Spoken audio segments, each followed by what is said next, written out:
Hello, this video will explain the factors that affect development in both the UK and between countries globally.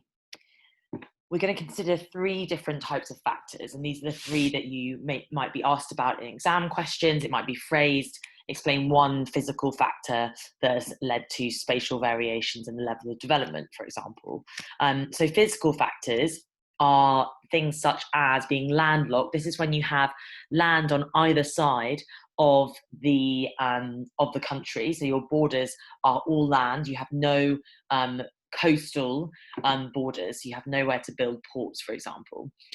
Mountainous regions makes it much harder to build infrastructure such as roads, railways, all of these different things to help a country develop. The historic factors we're going to consider are colonialism as our main one, and we're going to look at two countries and compare them and their levels of development and see how colonialism has affected one of the countries. IMF debt we won't talk about in great detail, but IMF stands for the International Monetary Fund, and they help developing countries with loans to try and help them develop and use that in times of crisis. So they might have a natural hazard and they might have to recover from that. So the IMF loans money, but countries often get into debt as a result of this long-term debt. The economic factors we're going to consider are all to do with the types of jobs that people have in the country. And this means that their economies are maybe stronger due to them having higher paid jobs, more highly skilled jobs. But if you were going to trade in raw materials, if you were maybe a primary, your primary industry is your main industry, so farming and the farming of food, then this would be a low value raw material if it wasn't processed in a factory. So let's do a quick recap. We describe the UK's development as uneven, and this is the same across the world. We do not have an even distribution of wealth. There is an unfair distribution of wealth and pockets of wealth in some parts of the country compared to others. Okay, so if you were to answer a describe the distribution of wealth across the UK, what structure would you use in this kind of answer? This might be a 3-mark or a 2-mark question. So you would talk about the general pattern first of all. You would use some evidence, so picking out, say, a region like London that has over £30,000 a year as their average wages. And then we would try and identify anomalies. So, for example, like around Sheffield, there are kind of pockets of wealthier areas in Sheffield in the Midlands. Okay. So we're going to consider physical geography and why physical geography has had a huge impact on the way wealth is distributed across the UK. So as you can see in parts of the west of the UK, Wales, the west coast of Scotland, Cornwall are all more isolated due to the fact that they have more mountainous areas. So we've got Exmoor down in Devon. And generally as a peninsula, which means a thin strip of land, Cornwall is quite cut off from the rest of the UK. And then you have the west of Wales. Now the west of Wales is the one we're going to consider. So the average income in west of Wales is £14,000 a year compared to London, which is £35,000 a year. So think about that when we're discussing how physical geography has impacted the huge difference in wages, almost double the wages in London in the southeast. Okay. So in London, it's because there is flatter land. If you go back to this relief map, you can see the mountainous areas make it much harder to build infrastructure. Infrastructure meaning anything which helps a place to function. So motorways coming out of London connect it to all the major settlements and any kind of ports, for example. So we have a port up at Felixstowe in Suffolk. We have the Thames Gateway port near the Southend, so this in the Thames estuary. And this helps London trade with other places, and it helps to build investment in London because it's easy to get your goods through it as a place. However, if we look at the west coast of Wales, there are very minor roads that go through Wales. I mean, very, very poorly connected. There's lots of country roads that join them, but generally it's much slower to get around Wales as a result. So one example of this is Ryle. Okay, apologies to anyone who's Welsh if I pronounce that wrong. Now, Ryle used to be a seaside town in the Victorian era. It was very popular as a destination to go and visit, but today it hasn't attracted much investment. It really struggles to find kind of new businesses to come and invest there because it is so cut off. So there's really high unemployment there due to the sort of lack of travel and fast travel to Ryle from other places. There's underinvestment, so it's really it's not a kind of a place where businesses are thinking of setting up. And then there's also really poor transport links. So to get to Liverpool, which is the nearest major city and would be the kind of the place that receives much more investment than Ryle itself, trains take up to above 2 hours. By car, you'd think maybe that's actually not too far. It's only about 43 miles. However, it takes over an hour and 20 minutes, often more with the traffic that experiences on these A roads. So actually Ryle is cut off by its physical geography. Despite being kind of close to the sea and close to a port in Liverpool, it really struggles to receive investment. Now, another factor that has led to some regions in the country becoming wealthier than others is their main industries. So in the Victorian era, a lot of the UK, including London, had factories. So major employer was secondary industry factories. However, as time has gone by, manufacturing has moved to developing countries and essentially has sort of been shut down in the UK. It's not a desirable job. We still have some manufacturing, but not lots. The tertiary sector, so the service industries, so working in shop, being a doctor, a teacher, that has increased a lot. And places that haven't managed to attract new businesses and to increase their share of tertiary sector employment have really struggled. The final one is quaternary. So this is research jobs and anything to do with banking that involves sort of high tech, anything that you would need a university degree to do. So these kind of industries, lots of them are concentrated in London, and that's why the average wage in London is so much higher, because these jobs are highly qualified. So Middlesbrough is an example of a place that has struggled to move on from its industrial past, so it's not recovered after deindustrialization. So the steelworks there was set up in 1875. It closed in 2015 and it was bought by a company called Tata Steel, which is an India company, but they weren't making money from it, so they had to close the steelworks. And the average wage in Middlesbrough is slightly less than the UK average, so it's £19,000 more than Western Wales, but still much significantly lower than London. Now, think about why this might have happened. I've mentioned it earlier in the video. Have a quick pause just to think about what was the cause of deindustrialisation in Middlesbrough. We thought about this in relation to the East London Docklands and why they closed down, and when we looked at changing cities. So the reason for this is cheaper wages in countries like China, making it much cheaper to manufacture steel in that country. So this is why Middlesbrough has struggled to find new types of employment. People are skilled in working in the blast furnaces and in the steel works, but they do not have the skills maybe to work in other tertiary sector jobs, so moving up into office work. Okay, so the impact of this, deindustrialization leading to unemployment, leading to population decline, so maybe even young people moving out. We can see that unemployment is much higher in the northeast of England compared to other parts of the country, and this is to do with deindustrialization. Shops are then forced to close, and because those shops close, you therefore have less tertiary sector jobs for people to try to get. So this is a real issue for places like Middlesbrough. Okay, now you made a prediction before this in the last video about what the main 3 factors were that have led to uneven development across the world. And this map is showing GDP per capita. And remember that because it's per capita, this is a better reflection of a country's wealth, because if we think about the population size, this is it shows, it might have, Brazil might, for example, have a really high GDP, but if you divide it by the population, that goes down significantly compared to, say, the USA.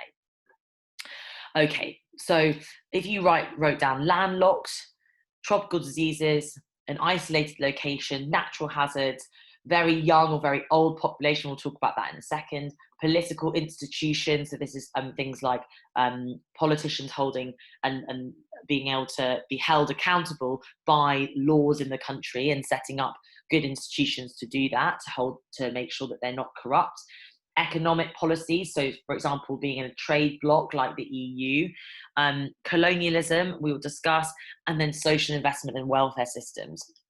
So the two countries we're going to compare to consider some of these, this big list of factors and how they've created uneven development, is Belgium and the Democratic Republic of Congo. Now, you might already know how these countries are linked, but I'm going to reveal that in the fourth factor, that this might be something you're already aware of. Belgium is part of the European Union. It is a much wealthier country than the DRC, so notice that their GDP is much, much higher than the DRC. I mean, disproportionately higher. The DRC is one of the least developed countries in Africa, and this is partly due to kind of civil war that's existed there, and political corruption. So again, we're going to get into that and how it's affected development in a second. Mean years in schooling don't look very different, but again, this statistic may be slightly unreliable from the DRC. Life expectancy is much higher, so healthcare we imagine would be much better. And then HDI, as a result of this, we're combining GNI. If we remember, GNI is the main way that we calculate the HDI, so that's the third factor, plus life expectancy and mean years in schooling, gross national income, then this would be the way we calculate it. Okay, so let's have a little look at this first factor. So as we discussed already with the physical environment and the physical barriers in Wales, this is very similar for the DRC. So DRC has a huge rainforest in the centre of it, surrounding the Congo River. It has some mountainous areas on the east coast of the country and east sort of border of the country, and it is almost landlocked. So it has a very, very small, narrow coastline. And this means that they haven't built a port, okay? They haven't been able to develop a port to be able to trade. However, the Belgium has a large international port, lots of international trade that comes through it. They have a kind of history of manufacturing. They went through an industrial revolution, whereas they were able to kind of industrialize, is the word we would use for this, because of the resources they had and the sort of flat land around the rivers. All of these rivers are really good for manufacturing in Belgium. They're now the centre of the European Parliament, so Brussels is located there. They also have the European Criminal Court there. They have the kind of a centre of financial services as well as the EU Parliament itself. Okay, so let's have a little look at the next factor. So we've got demographics, really, really important for a country, because if you have a small working population, then you are unable to collect taxes and to invest those taxes in things like healthcare and education and infrastructure. So if you have a look at this population pyramid, think about what a working age population would be. This would be between about the age of 2024 up to the age of like 65, if our health is all getting better. So if you look at the proportion of people that are working age in Belgium, it is much wider than it is for the DRC. So you can see that in the DRC, they have a disproportionate, meaning a lot more young people in the country, and they are dependent because they are not making money. It's the same for elderly people. So older people are also considered to be dependent because they are relying on the state to support them. But this is, again, a big factor in holding back the DRC's development and helping Belgium develop as a country. We've then got good institutions. So as we said, this is how sort of political institutions, so say you might have a department for health, they are run in a kind of fair and uncorrupt way. So the Department for Health in Belgium have set up a family benefits scheme, so you are able to get kind of full family benefits until your child is 18. You also can receive free healthcare on top of that as an adult, and education is also free. So they're making it much easier for families to work, to be able to flourish, and children to be able to reach their potential.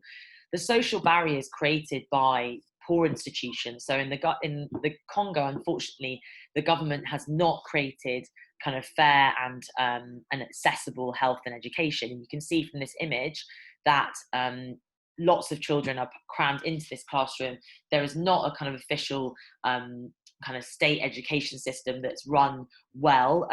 They are unable to get free education. You still have to pay fees, and this again limits even their life expectancy, because if you can't go to school, you can't therefore get a job which pays well and will sort of lift you out of poverty. Okay, so this is one of the reasons why the Congo has been held back in their development. So finally, we have this is how this is all tied together. This is why we're comparing Belgium to the DRC, because one of the reasons why Belgium was able to industrialize, remember that word meaning that they were able to build factories, okay, was because of the raw materials and wealth they gained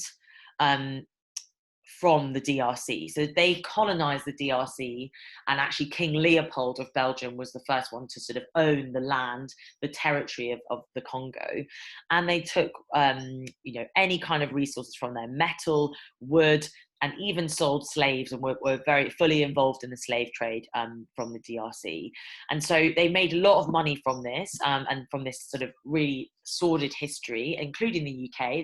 The UK is not innocent in this case, and as a result, they were able to develop more quickly, and they used that to fuel their industrial revolution.